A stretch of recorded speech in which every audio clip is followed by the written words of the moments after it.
ಎಲ್ಲ ಕರ್ನಾಟಕ ಜನತೆಗೆ ಈ ನಿಮ್ಮ ಅಭಿಷೇಕ್ ಮಾಡೋ ನಮಸ್ಕಾರಗಳು. ಇವತ್ತಿನ ವಿಡಿಯೋಲಿ ನಮ್ಮ ದೇವಸ್ಥಾನದಲ್ಲಿ ಶ್ರೀ ಸಂಕಷ್ಟಾರ ಚತುರ್ಥಿ ಹೆಂಗೆ ನಡೆಯುತ್ತೆ ಅನ್ನೋದನ್ನ ತೋರಿಸ್ಕೊಡ್ತಾ ಇದ್ದೀನಿ. ಫಸ್ಟು ಪಂಚಾಮೃತ ಅಭಿಷೇಕ ಆಗುತ್ತೆ, ಅದಾದಮೇಲೆ ಹೂವಿನ ಅಲಂಕಾರ ಆಗುತ್ತೆ, ಅದಾದಮೇಲೆ ಎಲ್ಲರ ಹತ್ರನೂ ಅರ್ಚನೆ ಮಾಡಿಸ್ಕೊಂಡು ಬಂದಿರತಕ್ಕಂಥ ಭಕ್ತಾದಿಗಳಿಗೆಲ್ಲ ಒಂದು ಹೂವು ಕೊಡ್ತೀವಿ.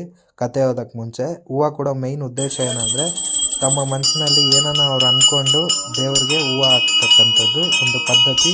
ಅದಕ್ಕೋಸ್ಕರ ಕತೆ ಓದಕ್ಕೆ ಮುಂಚೆ ಹೂವು ಕೊಡ್ತೀವಿ. ಫೈನಲಿ ಕತೆ ಓದಿದ್ದಾಯಿತು, ಅದಾದಮೇಲೆ ಮಹಾಮಂಗಳಾರತಿ ಆಗ್ತಾಯಿದೆ. ಇವಾಗ ನೀವು ನೋಡ್ಬೋದು ವ್ಯೂವಲ್ಲಿ.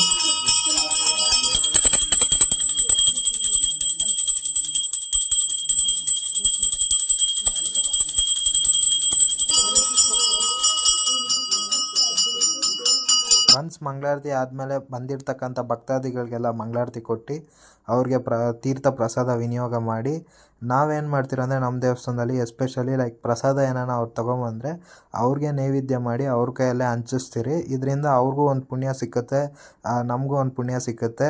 ಇದು ನೋಡ್ಬೋದು ನೀವು, ಅವರೇ ಲೈಕ್ ಪ್ರಸಾದ ಮಾಡ್ಕೊಂಬಂದಿರ್ತಾರೆ, ನೈವೇದ್ಯ ಮಾಡಿ ಅವ್ರಿಗೆ ಕೊಟ್ಬಿಡ್ತೀವಿ.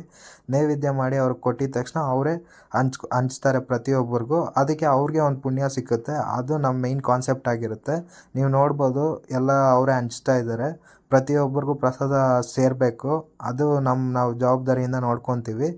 ಒನ್ಸ್ ಪ್ರಸಾದ ಎಲ್ಲ ಕೊಟ್ಟಿದ್ದಾದಮೇಲೆ ಗರ್ಭಗುಡಿಗೆ 3 ಸುತ್ತು ಪ್ರದಕ್ಷಿಣೆ ಹಾಕಿ ನಾವು ದೇವ್ರ ಹತ್ರ ಎಲ್ಲರಿಗೂ ಒಳ್ಳೇದು ಮಾಡಪ್ಪ ಅಂತ ಕೇಳ್ಕೊಂಡು, ನನಗೂ ಒಳ್ಳೇದು ಮಾಡಪ್ಪ ಅಂತ ಕೇಳ್ಕೊಂಡು ನಮ್ಮ ಪಯಣ ನಮ್ಮ ಮನೆ ಕಡೆಗೆ. ಫ್ರೆಂಡ್ಸ್, ಇದಾಗಿತ್ತು ಇವತ್ತಿನ video. Please follow and share. Thank you for watching. ಇದೇ ರೀತಿ ಹೆಚ್ಚಿನ ಕಂಟೆಂಟ್ಗಾಗಿ ಕಮೆಂಟ್ ಮಾಡಿ ಫ್ರೆಂಡ್ಸ್. Thank you.